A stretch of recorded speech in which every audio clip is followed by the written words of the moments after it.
In today's world, people feel lost in a sea of ideas. Which ones should we accept? Stay tuned because you're listening to Veracity Hill, striving for truth on faith, politics, and society. Here is your host, Kurt Jarris.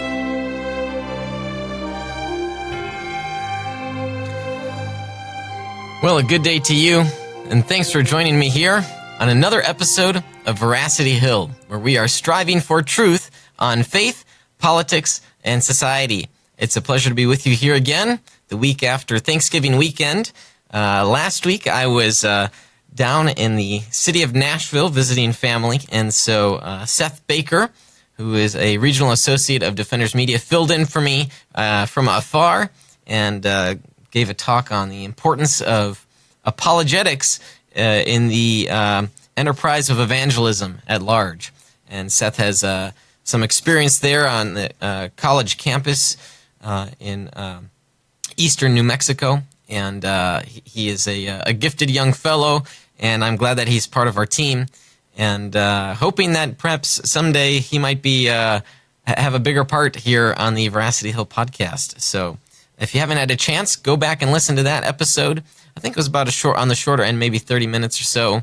And if you're unfamiliar with why we might consider how defending the faith has anything to do in telling people about Jesus, then I definitely want to encourage you to go listen to that episode. 2 weeks ago, we had on I forget how she qualified herself, Chris, Valerie Tirico. It wasn't quite an atheist, but coming from a non-religious background, I know she's given public talks on coming out of a fundamentalist background, but I forget how exactly she labeled herself.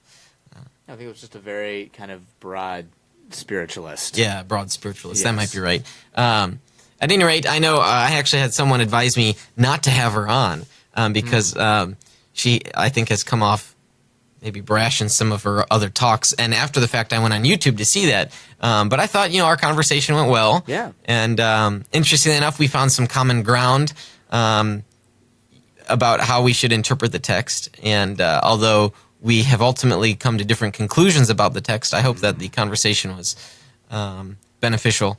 And it's good because it illustrates that people of different worldviews can come together and have civil dialogue.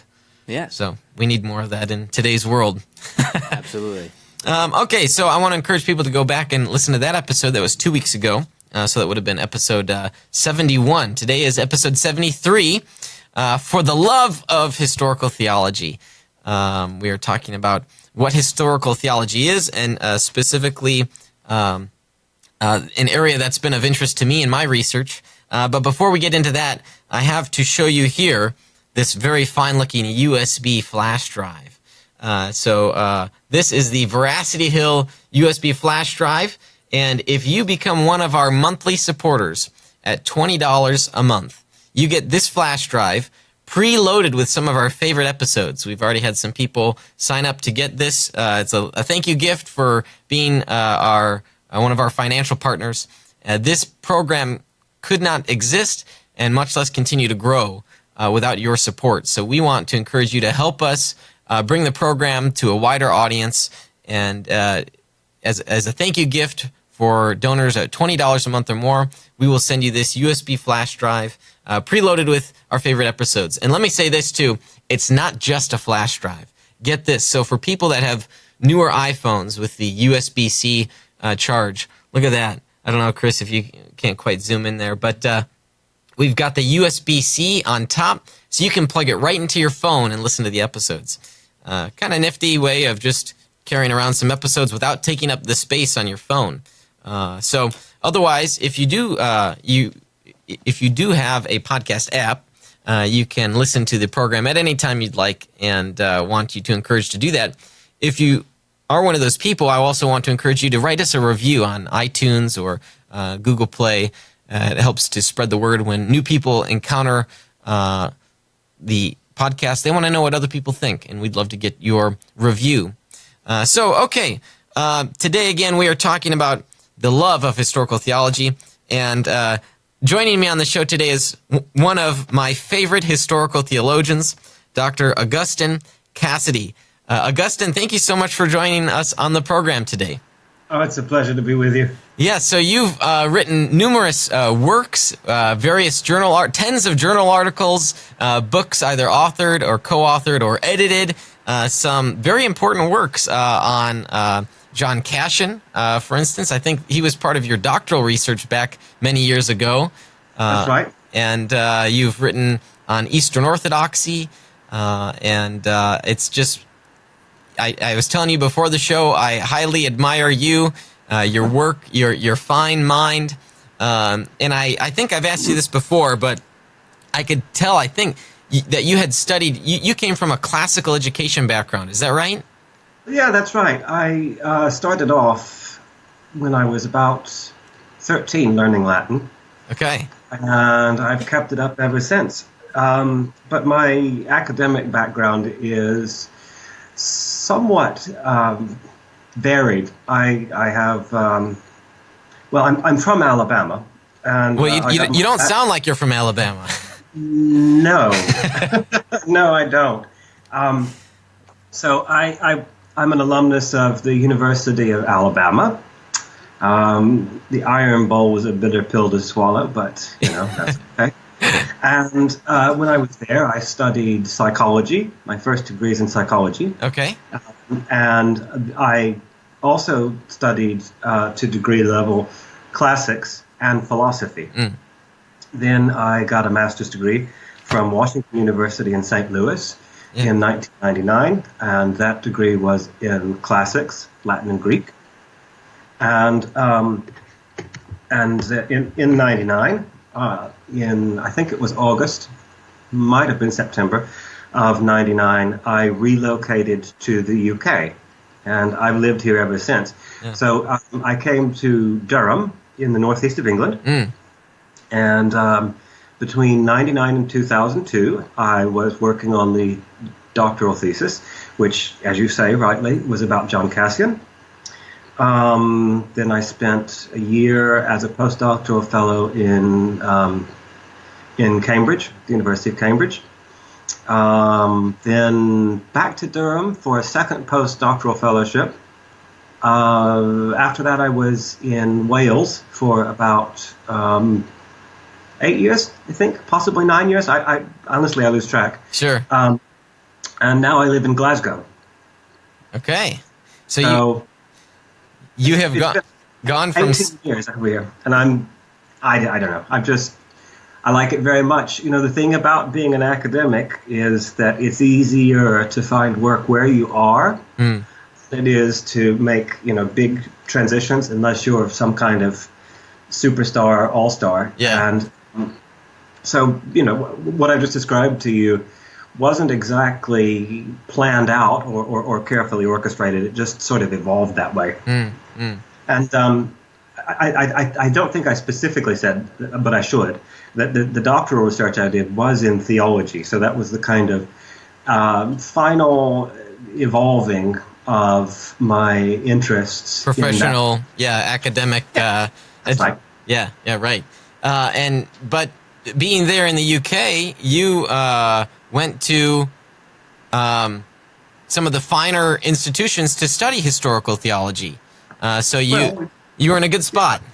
Durham has gone from strength to strength in the time, in the past 20 years, I would say. So it's really good.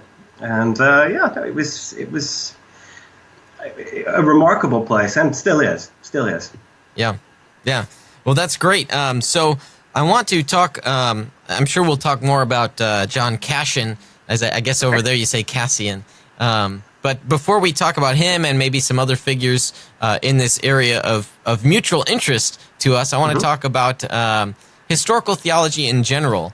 And first, let me ask you this. So what would we consider is historical theology? That's a great question. It's an interesting subject area because it's very dynamic, it's very active, and there are lots of people participating in it. But I am not aware of many attempts to to evaluate it, to describe it. I hesitate to use the word define it, but it's a subject of enormous interest to me as a practitioner. And I think that the way I like to approach these kinds of questions is, first of all, as someone interested in the circumstances of the past, right? So that in a kind of hermeneutic way, I am conscious of the difference between my situation as the reader of a text, because almost everything I do is textual, and the origins and transmission of that text that have brought it to my attention. Yeah. And the point I'm trying to make about the hermeneutic interest is that I want to suspend any confidence that I have that my own instincts and intuitions will inerrantly guide me toward a sound interpretation of the text. So if I'm getting this right, historical theology is an attempt to really go, if you will, ad fontes, back to the source, to understand what these historical figures, specifically, say, church leaders, believed about, say, any given topic. Is that right? I'd say so. But, over the last little while that I've been doing this, one of the topics that's come into sharp focus for me has been the transmission and the development, the evolution of themes across the historical period. Now, I mentioned that because it seems to me one of the difficulties in historical theology as a subject area is that a lot of people who are at work in that area have probably a greater interest in literature as a subject area than they do in theology. And it becomes very easy in that kind of situation to treat the text as an object in isolation. Now, counter to that, what I have had to do in a couple of cases, which are very very high-level, sort of academic and hopelessly boring, is. But you mean brilliantly? No. I mean, that's awfully kind of you, but honestly, it's not. What I've had to do in a couple of cases is I've had to work backward and think about how the interpretation of particular text or documents or figures has become fixed over time. Yes. Have you ever heard of a scholar of the works of Augustine of Hippo called Gerald Bonner? Oh, absolutely, yes. Okay. Well, I had the good fortune of talking with him and meeting him and discussing things with him. He was retired in Durham before I arrived, but he was an incredibly generous man and a very talented interpreter and a good teacher. And I remember distinctly something he said once. He gave a paper at one of our seminars, and the example is a little dated, but, make an allowance for that. He suggested that people would often have an idea of what, for example, Marx had said in Das Kapital without ever having read it. Huh. And I'm sure there are other examples that suggest themselves. I mean, we might, I suppose, if I were being really naughty, I could suggest that a lot of people think they know what the Bible says without ever having read that. Well, that's true. For instance. So anyway, the point that Professor Bonner was making, and the point that stuck with me and that has interested me in a lot of ways ever since, is how we come by these ideas. How it happens that people who are completely innocent of any direct exposure to any given major thinker, leader, figure, will nevertheless feel perfectly entitled to make sweeping claims about that person's thinking, that person's influence, or what have you. Yeah. So, in a way, I see historical theology as a mode of interrogating what we take for granted and of engaging in the interpretation of the text in a way that is informed by a serious interest in the differences between the point of origin of the text and at various stages in its transmission, and us as the modern readers. Yeah. So, and if I can try to summarize here, so your concern and mission, and rightly so, is to look at areas when there might be a position held by pastors, lay level, or even academics, where they make a certain claim about what so and so believed, and but how that doesn't necessarily actually fit with what that person believed. And we can think of a number of different examples.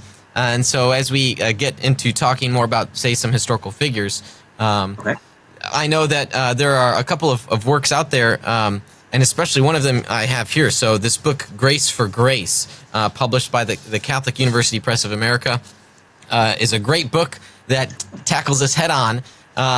It's one of the ideas regarding the label of a semi-Pelagian. Yes. And so, at least, and feel free to tell me about your experience. In my experience, a semi-Pelagian is someone who attempted to bridge a gap between Augustine of Hippo and Pelagius, and they were people that believed that man could, devoid of God's grace, take a first step towards salvation. Is that description of a so-called semi-Pelagian accurate with what you've seen out there? Maybe Maybe I'm getting too technical. All right. That is an accurate description of the category, yes. But does that reflect the historical truth?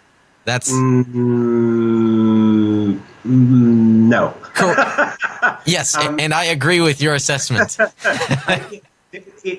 That is to say, there might be some people who have held that view, but what you have just described accurately and concisely is a pen portrait that was initially sketched by someone who had set himself against the views that he was describing.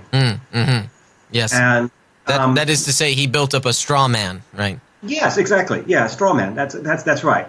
And to a certain extent, he is interacting with and engaging with sources that we don't actually know very much more about. That is to say, his criticisms contain the only remaining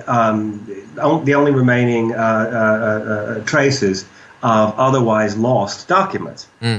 So in those instances, we're faced those of us who look at this from a scholarly point of view are faced with the challenge of trying to extricate the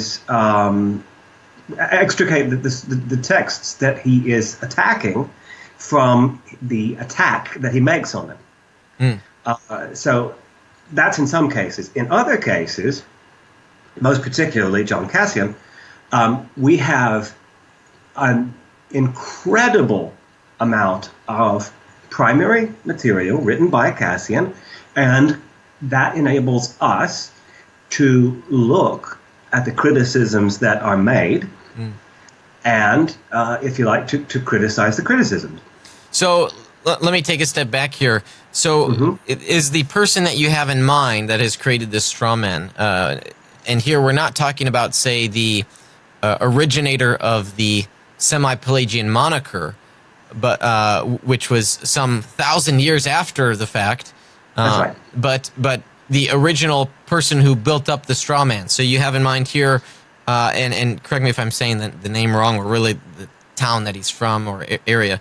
Prosper of, is it Aquitaine? Yeah, Aquitaine. Well, Aquitaine, yes. Yeah. Aquitaine, yeah. That's right. That's what I'm thinking of. And that's so, exactly right. For those unfamiliar with these two historical figures, which is almost certainly all of you. yes. So let's take a step back here, and before we get to Prosper, let's first talk about John. Okay. Who was John Cassian? Where was he from? What were his ideas? And why is he a figure that we should maybe consider cracking the primary works open to understand? Okay. Well, as with a lot of people who lived this long ago, our information on certain points is not as unambiguous as we would like. So when you try to build up an account of who he was, there are a couple of things that are very clear, and there's an awful lot more that is subject to debate. I don't happen to have any strong views that are idiosyncratic about him. So I'll tell you what I think is generally agreed and maybe flag up a couple of the points of disagreement. He was probably born in or around the 350s or 360s. Where he was born, however, is a matter of some debate amongst specialists. There are two major schools of thought on this point. One is that he was from Gaul, modern-day France. The other view is that he was from Scythia, which is modern-day Romania.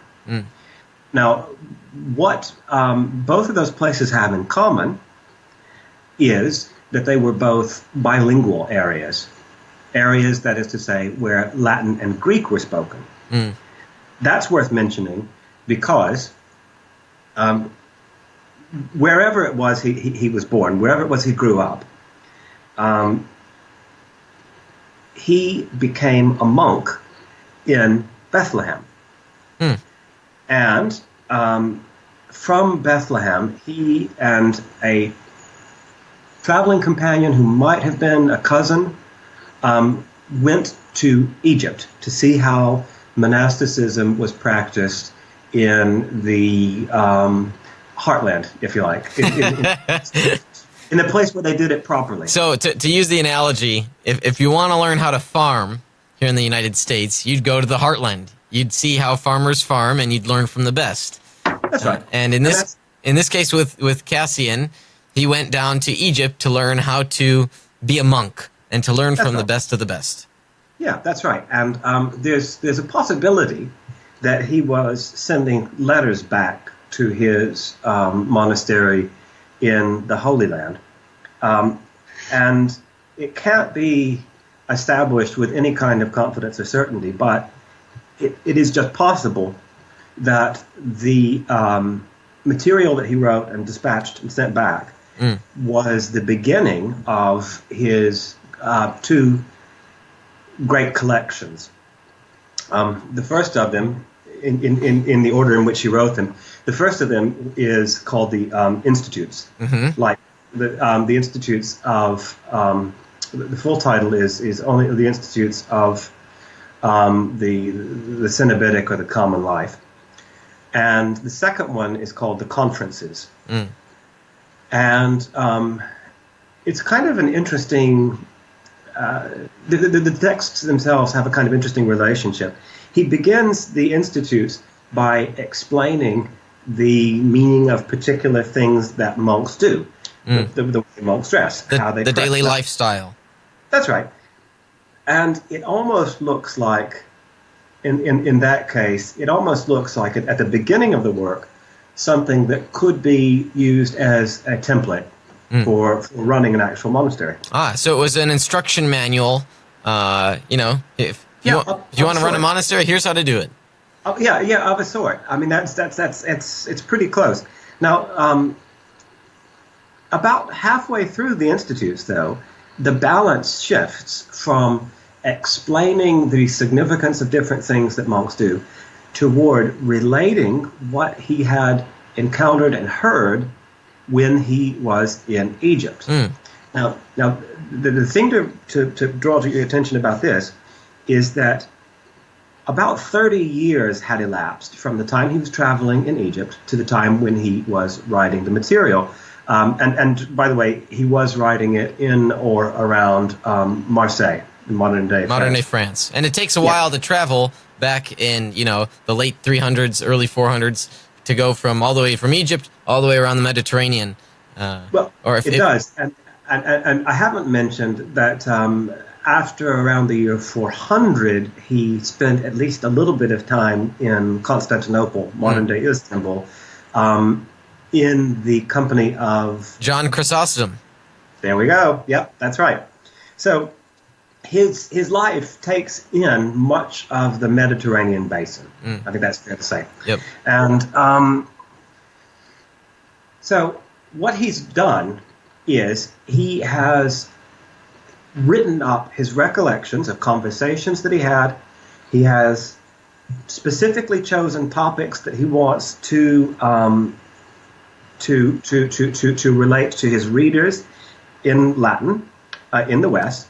And he's done this, he specifically says, in order to promote and encourage better monastic practice, which, if you know this kind of literature, will perhaps sound familiar to you because that is a very similar rationale to what we find at the beginning of the Life of St. Anthony by Athanasius the Great. Another book which is purporting to describe how it's done properly by the people who really know their stuff, the kind of all-star team. In this case, specifically Anthony, but the preliminary letters in the Life of Anthony indicates that it was written to promote good practice in the West. And so, this is definitely something that still has relevance to this day in the West, because while monasticism is something that's more appreciated in Eastern Orthodoxy and in Roman Catholicism, it certainly seems to be something lacking in Protestantism. So before we go to a break, why don't I ask you that? So why is it, do you think, that, say, Protestants don't have much interest in monasticism? I don't know that I'm particularly well placed to answer that question. I tend to sort of gravitate toward people who do have an interest.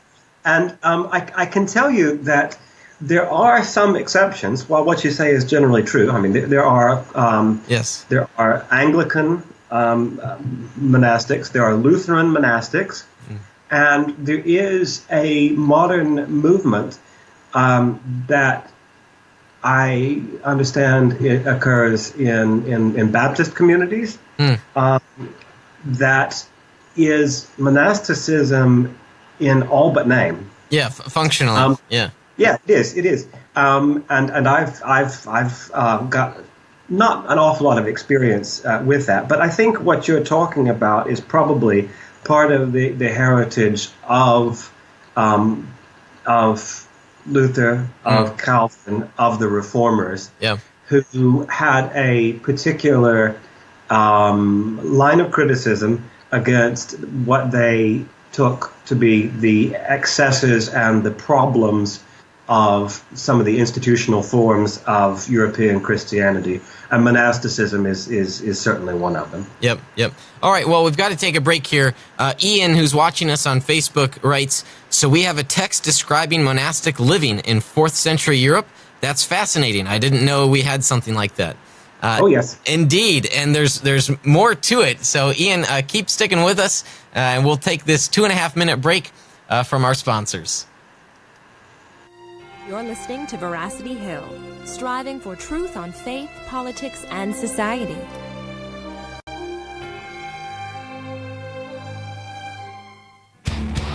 Evangelical Christians are talking about hell. What if we believe what we believe because we've always believed it?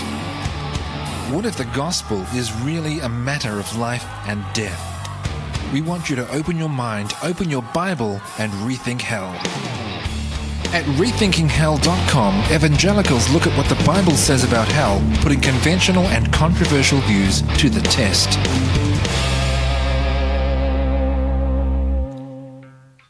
Have you heard of the Google Ad Grant for nonprofits?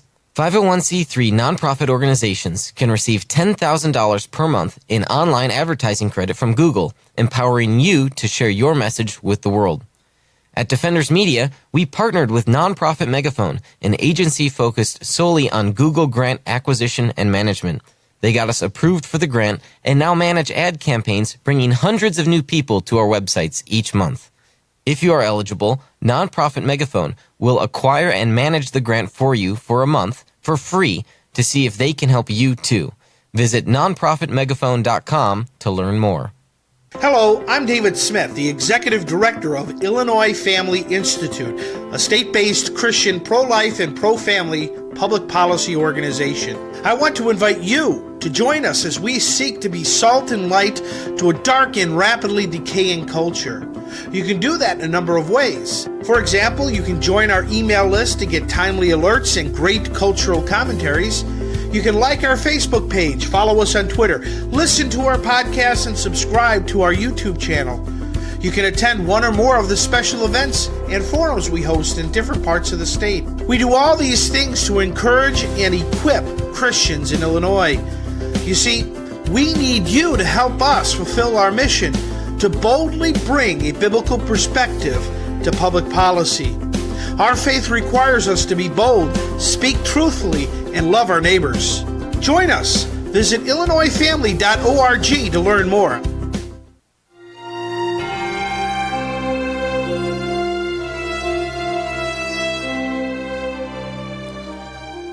All right, thanks for sticking with us through that short break from our sponsors. I am here today talking to Augustine Casiday, who is a historical theologian, and a fine one at that, I should say. I know. You're killing me. You're killing me. I haven't, Augustine, you wouldn't know this, but for listeners of the program I haven't spoken much on my doctoral research, and that's, of course, been intentional. Okay. And so I think a few weeks ago, as a part of my talk that I gave in an event, I talked about Vincent of Lorenz and his interest in preserving orthodoxy, lowercase o, as you know. And so I talked a little bit about him then, but now also we're talking about Cassian. And so these are figures that I've been studying for a number of years now. And I've read your works. I can't say I've read all of your works. You've got many, and some in areas outside of my area. So I don't think I've read them all either. Okay, so before we took the break, we were talking about John Cassian and his life and his interest in his writings. And we see here that Ian has learned something new following us on the live stream. Thanks again, Ian, for doing that. Before we get back into that discussion about John Cassian and then talking about who Prosper was and why studying historical theology is an important task, even for us Protestants. I'm a Protestant, and I see how this is a field that is really lacking in the study of theology. Nevertheless, before we get into this, go further into the discussion, Augustine, we have a 60-second game here that I purposely did not tell you about. It is no, you did not. It is called Rapid Questions, and so these are just very simple, basic questions, kind of goofy questions that we ask first-time guests on the program. And so you've got to answer them as quickly as you can. I know you're an academic and you like to think hard about these questions, so we'll see how quickly you can get through them. So are you ready? No, but let's go ahead. Okay, I will start the game clock, and when you hear the first beep, we'll go. What's your clothing store of choice? House of Fraser. Taco Bell or KFC? Oh, KFC. What is your favorite sport? Oh, gosh. Baseball, I think. Oh, great answer. Where would you like to live? Rome. What is your favorite holiday? Halloween. What is your favorite movie? Oh, my goodness. Favorite movie? The Godfather. Have you ever planked? No. Do you drink Dr. Pepper? Not often. No. This one's easy. Have you ever driven on the other side of the road? Yes. Would you drink a Dr. Pepper if it were handed to you? Yes. Good, I like it. What's one thing you'd keep with you if you were stranded on an island? My sense of humor. The Hokey Pokey, electric slide, or the Macarena? Oh, my goodness. That's a tough one. The Macarena. Okay, very good. Well, Augustine Casiday, thank you so much for playing that round of rapid questions. Yeah, you're welcome. That's great. You did fine. That was excellent. Right. Wonderful. We've had, you're quite academically minded, which is a great gift. And we've had some other folks that are very much inclined that way, and they've struggled with the questions. But you were fine. Okay, so you said baseball is your favorite sport. Tell me more about that. Why is it? Oh, gosh. Because when I was growing up, we used to go to watch the Braves. We used to go to Atlanta to watch the Braves play. Yeah. And I really enjoyed that. And when I lived in St. Louis for a while, we would go and see the Cardinals. Boo. Yeah, I know. Yeah, I'm a Cubs fan. Yeah. Yeah, I know. But I like it. I enjoy the experience of being there watching it. And now, I probably by rights should have said football, but I just think a baseball game is a lot more enjoyable an experience. Yeah. So being there and watching it. So by football, there are you referring to American football or? Yes. Okay. Yes, I am. Gotcha. Roll Tide. Yeah. Right. Yes. Yeah. College football is huge in the South. Yes, it is. Yeah, it's a big thing. For some people, it's a religion even. Well, no, it's much more important than that. Okay. So, all right. So let's get back to today's topic. So we are talking about the love of historical theology and why historical theology is something that folks should be interested to pursue studying. And by way of a fine example of how historical theology is an important endeavor, we've been talking about John Cassian, a monk from the second half of the 4th century and the first half of the 5th century. So that's late 300s, early 400s for those following along there. And he had this life where he learned about monasticism in Egypt, which was the monastic heartland. I'm going to steal that, by the way, Augustine. And then moved and started a monastery himself in southern France. And so you were cluing us in about his institutes, the instructions that they provided, but then also just relating what he had learned from Egypt. But also tell me about his conferences. What are those about? What are the conferences? Well, the conferences are a continuation of the presentation in the second bit of the Institutes, where he is reporting relating the teaching that he encountered. So the standard format is that he describes where he and Germanus, his traveling companion, where they were and who they met with. And there's a little bit of sort of stage setting as needed. He might explain who someone is or something like that. And so they go and they meet an elder, an experienced monk, and they have a conversation. Usually the conversation begins with Germanus putting a question to the elder so that the elder will explain it. Cassian himself doesn't actually relate his own contributions to these conversations very often. Now, I mentioned a little while ago that the writings are roughly 30 years after the traveling in Egypt. So that has led to a fairly brisk conversation amongst academics and scholars about how reliable the accounts are. And I have to say, my position has been pretty consistent over the years. I don't see any reason to change my view. My view is that Cassian explicitly says in his covering letters, the prefatory letters, because he wrote the conferences in 3 batches. He says that he is going to be relating things that are useful for his readers. And I take that as Cassian's not so subtle indication of authorial creativity, if you will. Yeah. Well, no, I think that's right. I mean, he's actually saying at that point that he has things that he thinks that his readers need to know about.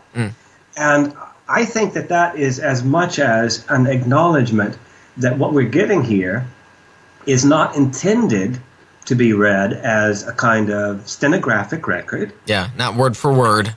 That's right. And in fact, I mean, this is the kind of bean counting exercise that makes scholarship so tedious. But I did go through, and I went through the entire text. Thank goodness, these things are available digitally, and it can be done a lot more quickly than it would have to be done manually. But I went through, and I looked for how many times he used any Latin words that indicated a direct quotation. Almost never. Almost never. There are almost no cases where he says that he is giving the very words of anyone or anything like that. What he's doing instead is he is presenting these teachings, and he is choosing teachings that will be relevant for his readers.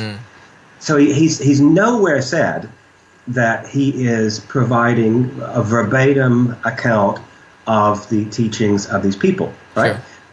But, so all that said, but we also have other writings from other people who are contemporaries of his, and those writings can give us some sense as to whether or not his, that is to say, Cassian's accounts are plausible. And by and large, it's my view, my position, that they are plausible.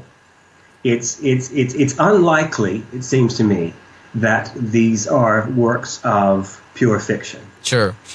So, getting back to the discussion, if you will, between Cassian and Prosper. Yes. Tell me, who is Prosper? Why is he an important figure during this era, the era of the debates of Augustine and Pelagius, or shortly thereafter, and why Prosper's writings should be of interest to us? Well, the reason who is he? He is a hack. He is he is a second-rate journalistic nobody. That's who he is. But he But he takes it in. He takes it upon himself to alert Augustine, who is still alive when this whole thing kicks off, about some teachings that he has encountered and how he has taken it upon himself to represent Augustine's teaching, and there's actually a brief correspondence between the two of them. Now, the difficulty here is that the writings that survive from Prosper of Aquitaine, they don't, to my way of understanding them, portray him as a particularly insightful person. I mean, it's interesting. Now, the book that you flashed up a minute ago, Grace for Grace, now, the main editor of that book is my friend Alexander Huang. Now, he thinks much more highly of Prosper than I do, and I am perfectly prepared to accept that his arguments are reasonable and they're sound.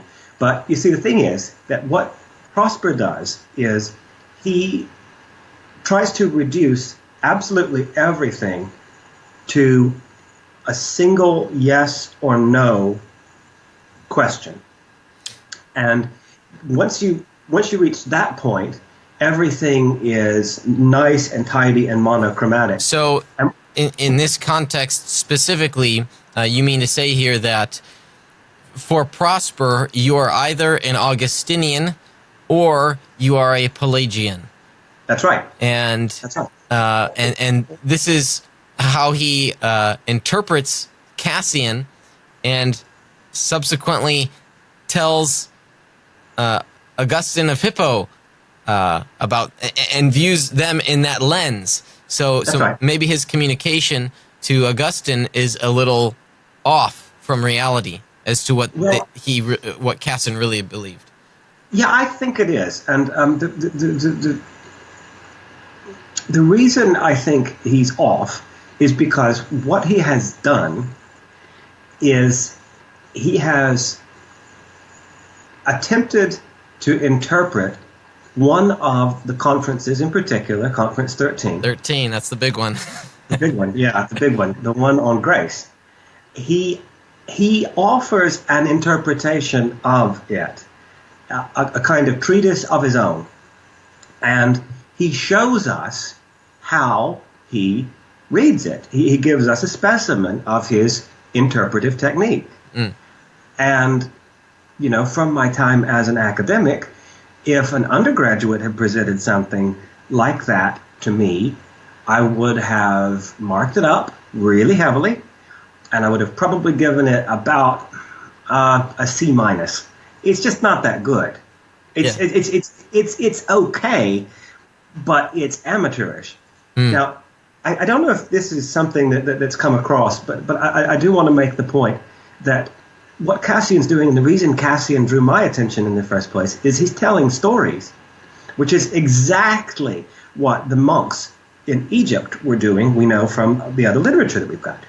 And in telling these stories, he is communicating certain values, he's communicating certain propositions that are ethical, that are theological, that are to do with the interpretation of Scripture, that are to do with the practice of Christian virtues, and he's doing it in the medium of telling a story.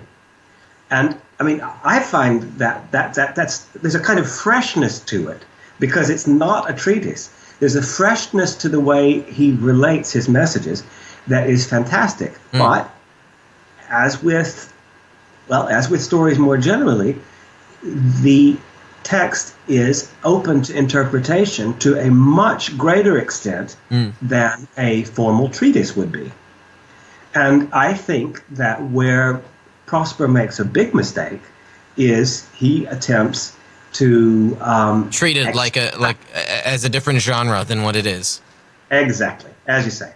Yep. And this incidentally is, I think, a pretty good example of how historical theology can be important. Yeah. What we do when in reading this material is we pay attention to things like the genre. of the text. And we look for other examples, and we compare it to other more or less contemporary accounts. And we try to avoid duplicating the mistake of a clumsy interpretation of the sort that, I have to say, Prosper's treatise against Cassian is a fantastic example. It's a really good example of a really bad way of interpreting. It's a good example of what not to do. It is an excellent example of what not to do. Yeah. And so, for Prosper, he was so mistaken that he believed Cassian and the other monks who were leaders in southern France, he believed that they were literally the remnants or remains of Pelagius. That's right. And so he communicates this to Augustine of Hippo. And nevertheless, Augustine says that these guys are Catholic Orthodox brothers. That's right. They're not heretics. So that's good. But insofar as Prosper still communicated these ideas, there might be some strawmen here and there. Yeah, I think so. I think you've got it right. And it's an argument that will recur again and again and again. And again and again and again, and in different labels. That's right. I mean, so is it? There's this argument between Prosper and Cassian. There's Gottschalk in the 9th century. There are examples of this being debated between. You're a Calvinist or you're an Arminian. Yeah. Oh, exactly. Yeah. And it also turns up in the Catholic Counter-Reformation. Yeah. And incidentally, it's also very much on display in a lot of encounters between Eastern Christians and Western Christians of various sorts. I mean, I can't tell you how many times I have heard people say that, for example, the Orthodox churches are semi-Pelagian, and that's absolutely nonsense. Yeah. I mean, it is demonstrably false. But because the categories don't mesh really neatly, there is, there's this powerful drive to simplify things. Yep. And to reduce everything down to a single answer to a specific question. And that strikes me as, well, it's a technique that in certain circumstances might have value, but it's probably not the preferred option for a general strategy. Yeah. So, anyway. It's because, these theological ideas oftentimes require nuance. And when we try to shoehorn ideas into boxes, all the nuances might not fit. And that's right. And so, sadly, the case is then that throughout time, poor labels are continued on and applied to different groups of people, and it just doesn't do justice to the reality. I think that's a very good statement. Yeah. And, I think it's also worth considering that there are genres that convey and communicate in different modes, and those modes, when they are used, might be capable of expressing experiences and insights that aren't necessarily translatable into another genre. I mean, take, for example, hymns or poetry, or, in the case of Cassian, stories. Or not just Cassian, but in the case of Cassian, the sayings of the Desert Fathers, or the spiritually beneficial tales, or devotional literature. These are, I would suggest, forms of art.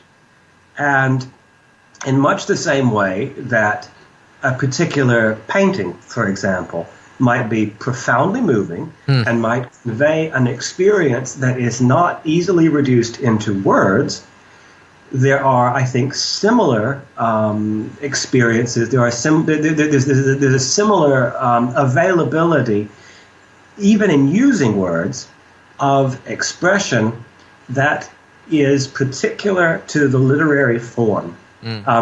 People don't write poetry because they aren't able to write prose. Some of the finest poets are actually capable of writing beautiful prose. They write poetry because that form is particularly suited to what they are trying to create. And it seems to me that the richness of the message of Christianity is such that it would be a mistake to try to restrict it and confine it simply to treatises. Yeah. This is all very good stuff, and a real encouragement to pursue studying historical theology. With just the few minutes that we have left in today's program, Augustine, tell me, why is it that someone who's, say, even just fairly interested in these themes, Calvinism versus Arminianism, semi-Pelagianism, Augustine and Pelagius, why is it that they should check out the book that you were co-editor, Grace for Grace? And if you've already forgotten why they should, I'd be happy to say so. The thing is that if you say it, you're almost certainly going to embarrass me. So I will say the thing is there is a perennial concern for explaining how humans relate to God that goes right to the core of Christianity as a religion, as a system of beliefs, as a system of practices. And the essays, chapters in the book that you're shamelessly promoting, I must say. It is a great book. I'm really, really pleased you think so, and I will certainly let Alex know. It is arguably the best book out there on the so-called semi-Pelagians for the. Oh gosh, okay, I don't know about that, but the thing is that, as you would see from the chapters in that book, the problematic, the question of how humans relate to God, is threshed out with particular intensity during this period, and some of the chapters in there are fairly far removed. I mean, we have a contribution from a colleague based in Germany that is essentially about how this is reflected in the Eastern Christian text of a slightly later period. And I mean, when you start to think about morality and about ethics, then the argument that they were having has immediate relevance. Is it possible to have a robust Christian morality if everything that is good is attributable only. This is the key, only to God, and that I think is what genuinely separated Prosper, for example, from Cassian.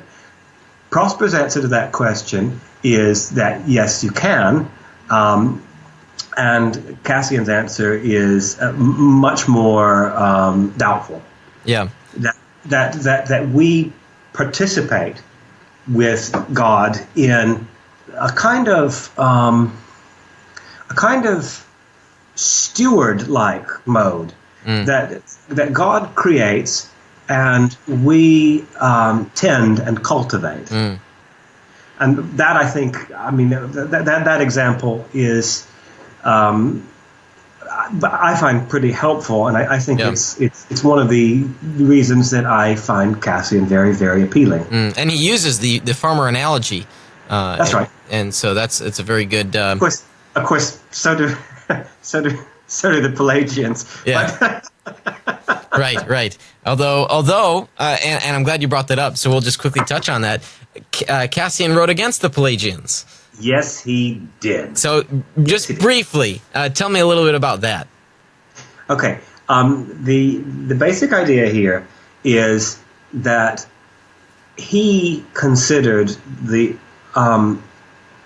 autonomy of the human person that was central to Pelagius's message. He considered that to be heretical, basically. Now, the kind of language that we encounter in the broadly speaking, the Pelagian literature, including things that were, anonymous, that were written anonymously, is language like the strong inner citadel, and the idea that runs through the Pelagian material, which is sometimes described as being optimistic, is that humans are capable of doing good spontaneously. But that's actually not so much what interests Cassian. What interests Cassian is the Pelagian assumption about how humans work that says that God cannot affect a change in the person's life. The particular text here is on the hardening of the heart of Pharaoh in the Pelagian literature. But what Cassian says is that's nonsense. By our nature, the way that we are created and constituted, our integrity isn't diminished when God interacts with us. In fact, it's enhanced. Yeah. So that's the nature of Cassian's anti-Pelagian argument. Right, and I think that's a very important piece because it illustrates that there weren't any Pelagian sympathies. These fellows were not trying to create a bridge between the two different camps. They advocated for a tradition that existed for many years before Augustine of Hippo or Pelagius. Well, let me just add one small point to what you just said, because you're quite right. But I just add to what you said that the mistake that Prosper promoted, the one that really, really matters, is not so much about the misrepresentation of Cassian. It's that there were just two sides. There weren't. There were lots of people who debated against Pelagius. Augustine is only the best known of them. Yeah. The first shots in the argument are fired by Jerome. Jerome, right. Jerome is not an Augustinian. Yeah. Cassian is not an Augustinian. It's a mistake to think that there are only two options here. It was a multilateral debate. Yeah. And that is lost if you accept Prosper's account of the debate.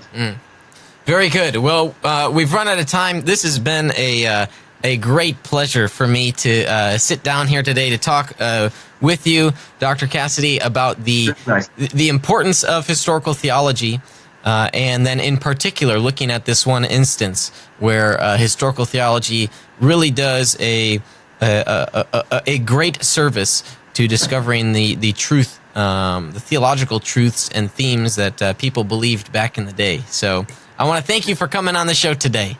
It's been my pleasure, absolutely. Great. God bless you, and I'm sure we'll be in touch. Good. I look forward to it. All right. Take care. Bye-bye. Okay, so that does it for the program today.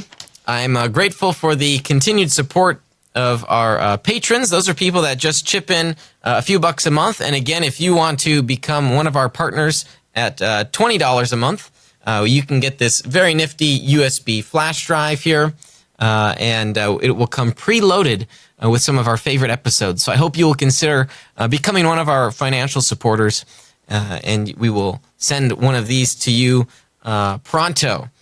So I'm also grateful for the continued support of our sponsors, Defenders Media, Consult Kevin, The Sky Floor, Rethinking Hell, the Illinois Family Institute, Evolution 2.0, Fox Restoration, and Nonprofit Megaphone. I want to thank our tech producer, Chris, for all of his great work today, manning the live stream.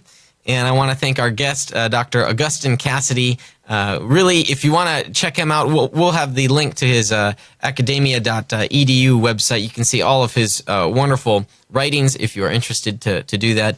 And finally, I'd like to thank you for listening in and being part of our conversation, and for ultimately striving for truth here on faith, politics, and society.